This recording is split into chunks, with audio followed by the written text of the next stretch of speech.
Good afternoon. This is Sean P. This is Big Root. And we're the brothers. I'm tired of the same rap songs. Every new hit's just to fucking sing along. Rap is so boring, now correct me if I'm wrong. It's like they took the art out the fucking art form. I'm tired of the same rap songs. Every new hit's just to fucking sing along. Rap is so boring, now correct me if I'm wrong. It's like they took the art out the fucking art form. Coming to you live from the Bronx. And today is Monday, March 23rd. And we're following up from last week's episode about coronavirus. And today's episode is titled Flatten the Curve. Yes, I mean, uh, this disease or this virus has been going around and it's not going away and look like anytime soon. Exactly. And so what we've learned from last week to this week is that, as Big Rube just stated, the virus is very serious, in case anyone hasn't observed that. But more importantly, it's not going to go away on its own. So it's not something that we can just wait out, put our head in the sand, as was mentioned last week, and hope it goes away. It's something that we as individuals and a collective society have to work together to get rid of. And I think that's the biggest difference, that it's not just going to leave. We have to do our part to get rid of it. Right, and I think part of us helping to get rid of it is, a lot of us may come in contact with it, unfortunately, even through our best efforts, but to try to delay coming in contact with and how many people we actually come in contact with after we come in contact with it. Exactly. So I think, for our listeners who paid attention last week, we kind of stated how that our last episode was catching coronavirus. And one of the main themes of the episode was that because we weren't given the most efficient and accurate information early as possible, a lot of people didn't know what they were dealing with, how to avoid it, what it was, and what it could do. So we kind of joked how, or I should say, we commented on how the world probably thought we didn't take it serious because there was all this overreaction in other countries. At least that's how we took it. And all we were doing is washing our hands and going about our lives, just literally going to work, being around each other. President Trump actually said go to work with coronavirus. That was a statement he made. So catching coronavirus was much more likely based on the way we were operating and just going about our lives. And then last week, everything shifted.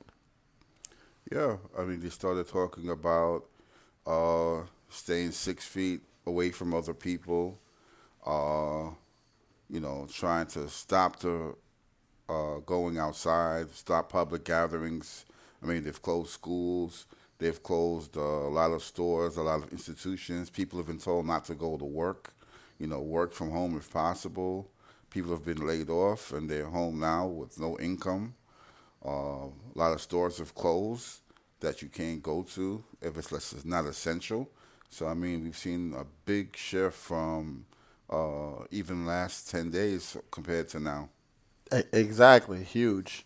I think we're day 8 into the 15-day, whatever title the White House has given to this effort. And we'll talk about on the back end of the episode that I think they're actually looking to undermine their effort, which is, I think by day 15, there's some tweets the president's put out that we're going to look to go back to life as normal. And I think most medical experts are horrified at that. I think they're saying that we're finally, as a country and as a society, taking it as serious as it needs to be and finally doing the things we need to do, which is to isolate, social distance, as you said. And now there's some talk about undoing that effort, which is just nuts. So, Exactly. I mean, for what I've seen on TV, China finally, and they're like 2 months into this ahead of us. They finally have had a couple of days of no new cases, And for us to get to that point, we're going to have to keep doing what we're doing now, which is social distancing, staying in the house, and trying not to mingle. Going back to work would be the worst thing to do. Right.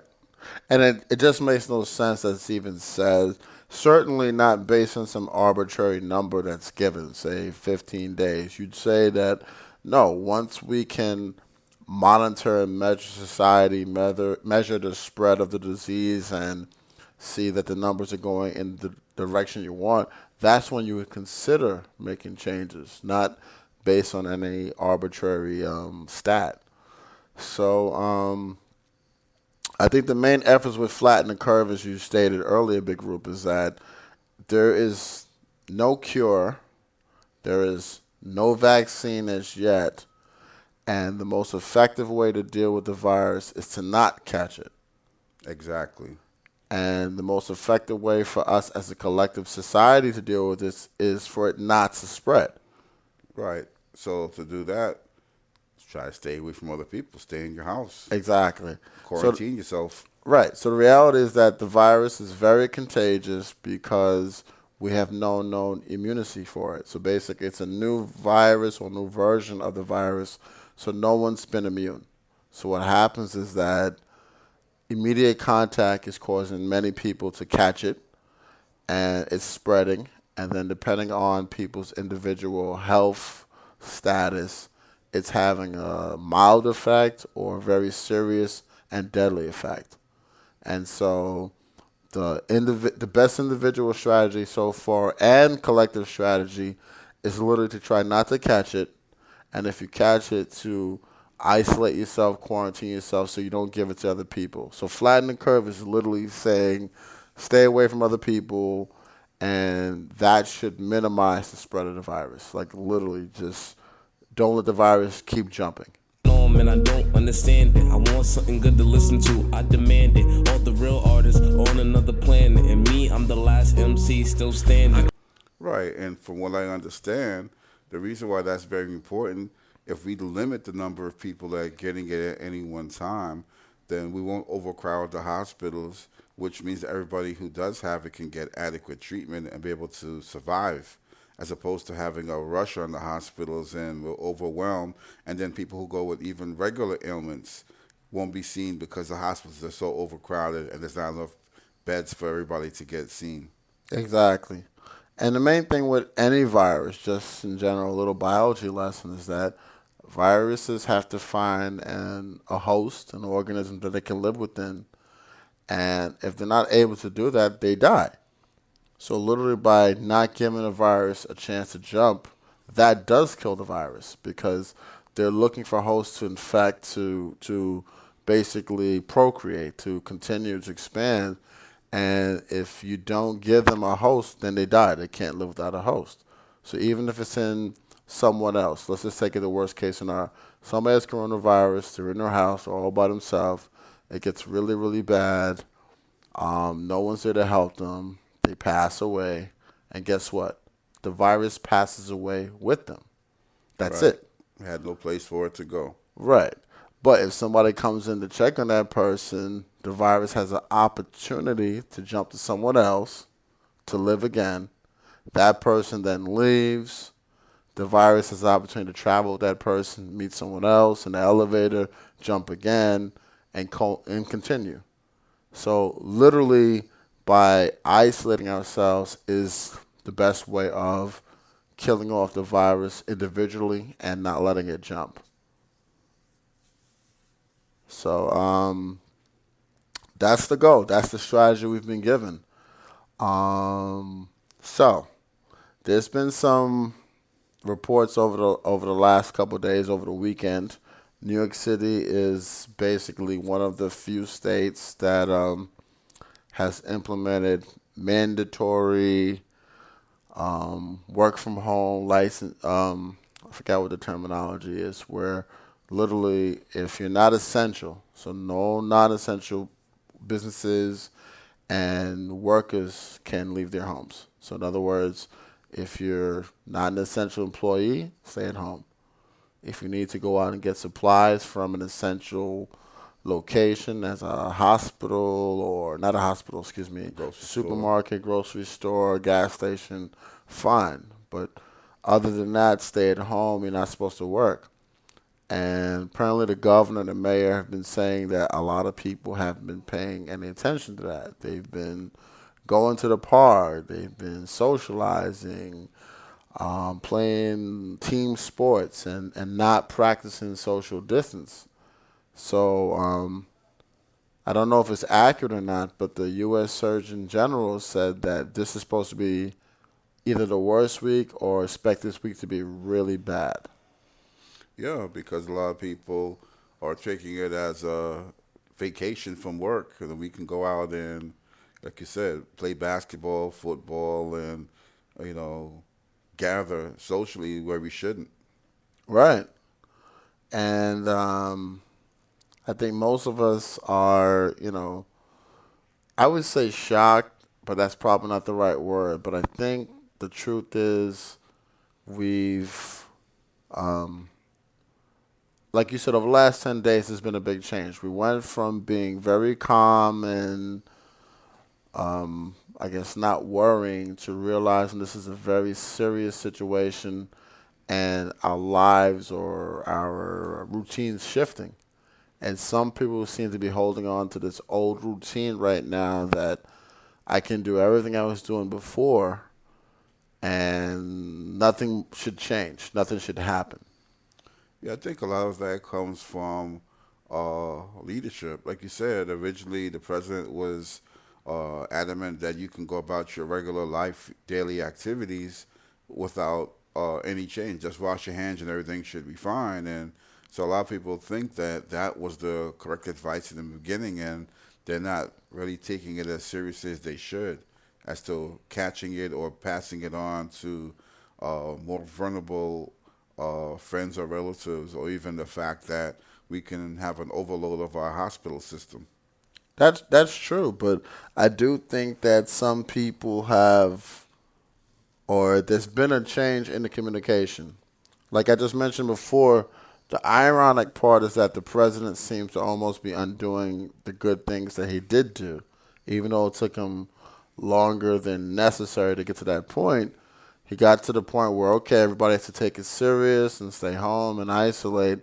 And there's some cracks in that message as far as him saying, okay, everybody, let's get ready to get back to normal on the 15th day, right?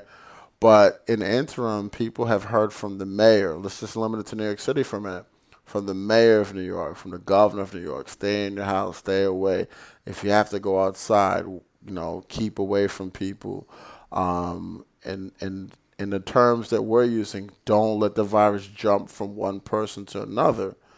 And yet, some people seem to be ignoring that message. Just, I'm aware of what you said, but like you said, Big Rube, it's a vacation. We're gonna play soccer. We're gonna play basketball. We're gonna give this virus chances to jump from each of us. And you can't blame the president at that point because now we're all aware of the situation, and some people aren't even trying to change their routine. No, you're totally right. Some people are in disbelief, or they believe that basically nothing really is that serious. Right. Um. So yeah, I mean, that's hard to fathom because I mean we talked about the last episode not being informed and not having opportunity to make informed decisions, and now we're talking about the reverse. We're talking about being informed and not making informed decisions. And I guess the onus has to shift from leadership somewhat to now people just not making wise decisions based on the information that they now have. And what would you maybe um, suggest is the cause of that? Because we're saying if you don't give us information, we're not really responsible for what we do. But now we're saying we have the information, so Well, I think sometimes there can be too many sources of information. A lot of people depend on social media, and there's a lot of mixed messages coming across social media. So one person will say, drink hot water, wash your hands, eat ginger, and things like that. Somebody else says, "Oh, it's not that serious. You can, just use hand sanitizer and you're good." So I mean, there's a lot of different mixed messages, and everybody wants to be heard now. So we're not taking it, say, from qualified sources. You get a lot of social media doctors. Okay. All right. So you're saying you think that people that are not heeding, not all people, but some people that are not heeding, it's because they're getting conflicting information. Some people are getting conflicting information. Some people, because there is conflicting information, think that it's just all a hoax, and I just go back my life as normal. I'm not going to get sick. I'm immune. Interesting. Interesting. Um, I guess I wonder how many people just don't care. I just think that there are some people that are determined to do what they want, regardless of what anyone tells them, and not necessarily concerned with the outcome of what they do. They just wake up in the morning, decide they want to do something, and whatever happens, happens. That's part of it. I also think we have to remember before this whole thing started, we had a large number of homeless people and people who are disenfranchised. So if you're telling me to self quarantine, I live on the street. This is my home. So I mean, I'm gonna quarantine myself in a cardboard box. So we also did forget about those people who, before this happened, had no place to go.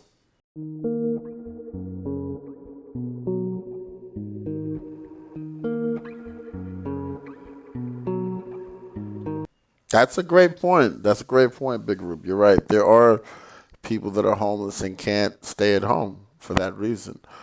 So I think that's actually a different situation because I think what happens is we have some people who do have homes, who do have or have heard of the information from credible sources, but they are taking this opportunity to stay at home, to go out, to mingle, to enjoy, I guess, the freedoms they now have as Time off opposed from work. time off from work, right? The freedoms, as opposed to recognizing why those freedoms are there.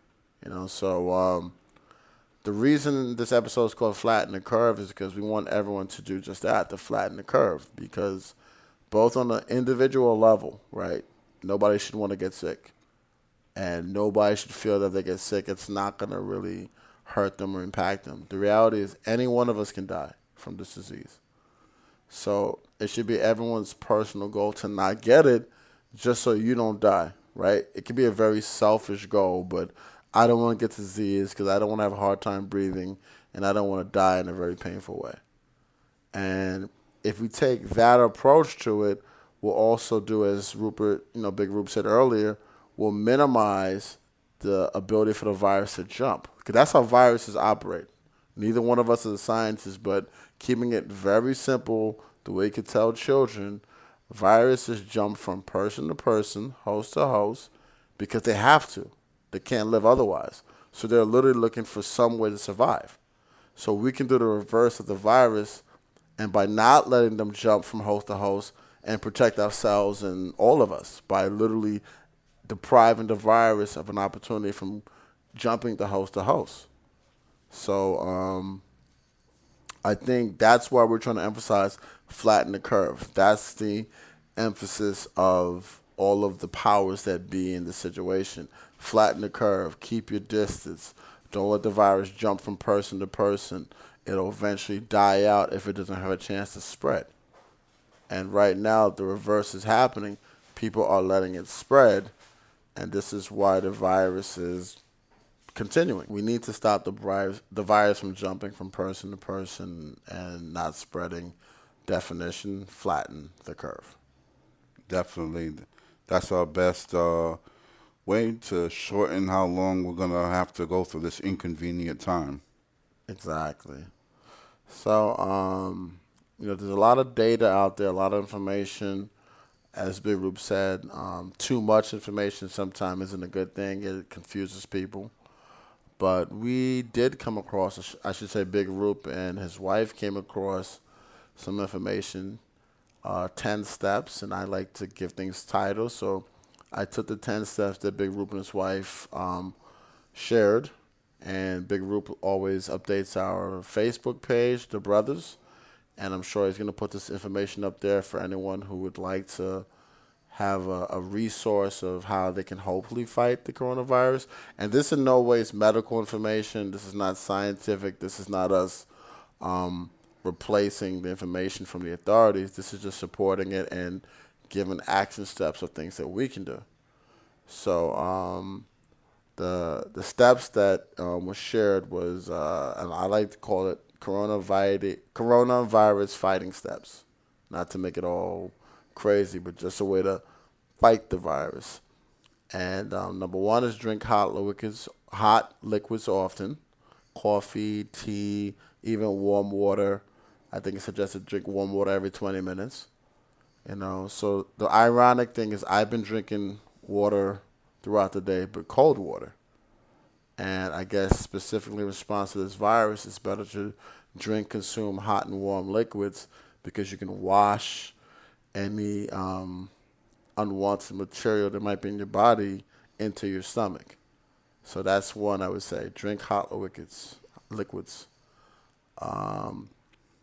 He also said number two, gargle with salt, lemon, or vinegar. These are antiseptics. So again, this is just a way of keeping germs away from you. So if you just gargle often, some vinegar, some lemon juice, whatever, even if you have mouthwash, just to kind of keep your throat clear. I think the reason for that is the virus is a respiratory virus. It gets into your lungs, and that's the danger. So let's say the virus somehow got into our bodies, our nose, or our throats. If we're able to wash it into our stomachs, and then the acid for the stomach fights it, then we'll be okay. If it lingers and gets into your lungs, that's when it becomes dangerous. Right. And also, if you have hot enough liquid, I think over a certain temperature, it would kill the virus. There you go. So again, drink hot liquids and gargle with antiseptics, even salt, lemon, vinegar, just to keep your throat area clean. Number three is shower as soon as coming home from outside, and I guess isolating and clothes. Apparently, the virus may live on clothes and hairs, so it's possible to bring it into our home. I guess it's possible to sit down and to keep the virus present. So if you go back to what we call this episode, Flatten the Curve, you'll realize that what we're trying to do is not give the virus any chance to jump. So if you come home, get your clothes off, isolate them, take a shower, you're trying not to let the virus jump, assuming it's somewhere around. Exactly. Number four was wash down or wipe down all metal surfaces, which is funny because this has been in my head. Say you're outside, you touch something, and the virus is present, and then you touch your phone, and now it can be present on your phone. You come home, you put the phone to your face, and then the virus can jump in. And we're thinking our phones are safe because why wouldn't it be? It's my phone. It's been in the pocket. It's not exposed. But again, you go outside, you touch the door, you touch your phone, you don't think about it, you put the phone to your face. Again, virus could jump. So number four, wash and wipe down all metallic surfaces. Number five, don't smoke. I think because it's a respiratory illness, virus, anything that deals with breathing, it's an opportunity for it to present itself. Right. Inhaling smoke and inhaling, you could be bringing the virus into you. Exactly.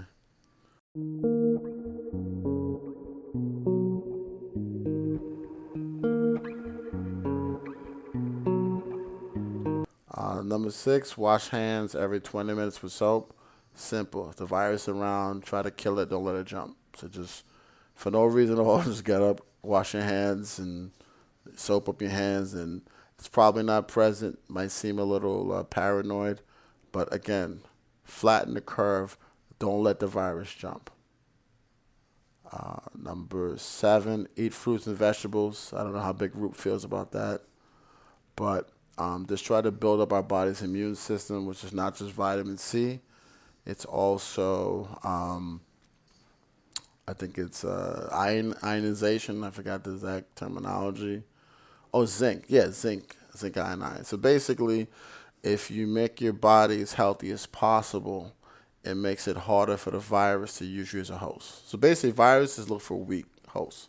That's what it comes down to. Viruses are weak lifestyles, or life forms rather. And the weaker we are, the more the virus has a better chance at getting inside. So if your body is strong and if the conditions are rough, then the virus can't survive. So that's why I eat fruits and vegetables, even Big Root. Yep, even if you don't like it, it's good for you. Number 8 was don't worry about animals because the virus doesn't jump from animal to humans. Yes, we're not sure how it started, and there's lots of rumors how the virus started and where it started.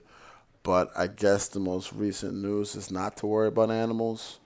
I think from our perspective, if we do the other steps, we're just not letting it jump anyway. So let's just focus on flattening the curve and making our bodies as horrible hosts as possible to keep the virus away. Number 9 is avoid cold and flu, which makes it worse, which goes back to number 8, basically. If your body's weak and suffering, it gives the coronavirus ample opportunity to try to get inside. Again, we want to make sure it can't jump inside. So just pay attention to all the other steps. Just drink warm liquids and everything else we've suggested to make sure the virus doesn't have a chance to jump into you or anyone else. And number 10, which is funny because I've been doing this without realizing it, is if you have a sore throat, attack it right away because it could be the coronavirus, might not be the coronavirus. Don't give it a chance. So if you have a sore throat, again, drink the hot liquids and do everything else we said. If somehow the virus got into us, if we can wash it into our stomach, hopefully the acid there will keep it away. We'll get rid of it. So again, the whole point is not to let it jump into us, but if it does, make our bodies as painful as possible so it dies. So No, very good sound advice. These are just things to help us minimize becoming a host for the coronavirus. exactly. And again, I just want to give Big Roop and his wife, Elizabeth, a shout out because the coronavirus fighting steps came from a post that they shared. And so I just took these steps to heart and said, okay, these are things that we can do. These are actionable.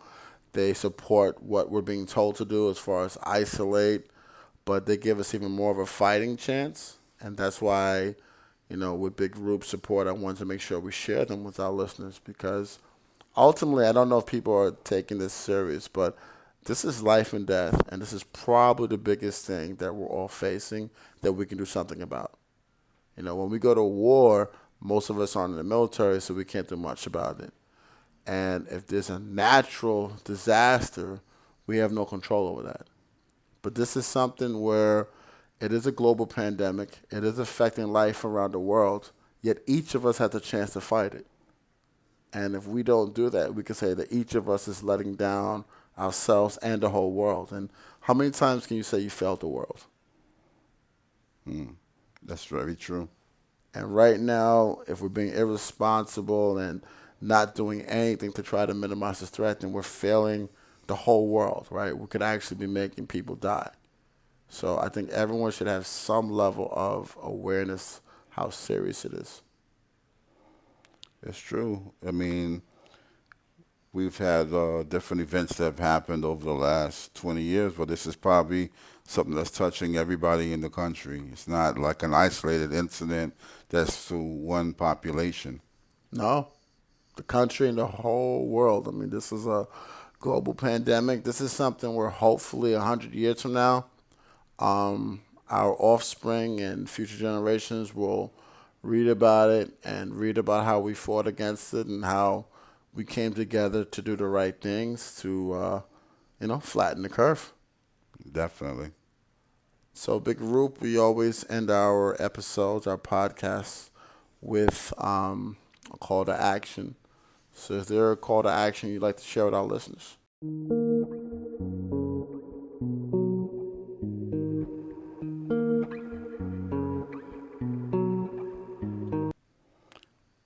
smart. Follow the different protocols, social distancing, staying in the house, not taking extra chances to go outside for no real purposeful reason. Um, Being mindful of if you do go outside, come home and take the precautions, that we laid out in the 10 principles. And try while you're home, make yourself productive. You know, catch up on some reading that you maybe wanted to do for a long time, or TV shows or movies you haven't seen. Do something to make the time and go by fast that you don't realize that you're not outside causing trouble. Those are great suggestions, and I really mean that. I think when you say be smart, big group, that you're really telling everybody be smart because there is something that you can do and I can do, we can do, right? And sometimes we know something and we just don't do the right thing, and in this case, we're making it worse. So I definitely agree with being smart, and you're right, using time wisely. You know, we're home and we can either waste the time we're home or we can value it and use it well. So I think those are great suggestions. And my call to action, again, following in line with today's episode of Flatten the Curve, is basically keep it out. Let's keep the virus out of our homes, out of our bodies, and worst case scenario, let's keep it out of our lungs, right? So if we're drinking hot liquids and somehow the virus and everything else we did didn't work, say we showered and we wiped down the doorknobs and we did all the steps and we were not near somebody, but still somehow the virus came. Let's keep it out of our lungs. Let's eat healthier. Let's be a little bit more physical, a little more active within our homes, and a little bit more healthier. And again, viruses hate healthy hosts. That's the point. So if we're in good shape, it makes it harder for any virus to exist. That's why if you're healthy, some people don't get colds that often because the virus can't get into a healthy host or it's harder. So what happens is when we're not in good shape, that gives the virus a better chance to jump in. So again, my call to action is just to keep it out. Try to be healthy and try to take all the steps that we've outlined and just try to keep the virus out. Sound advice. Good. So, I'm Sean P. I'm Big Roop. And we're the brothers. Peace out. I'm tired of the same rap songs. Every new hit's just to fucking sing along. Rap is so boring, now correct me if I'm wrong. It's like they took the art out the fucking art form.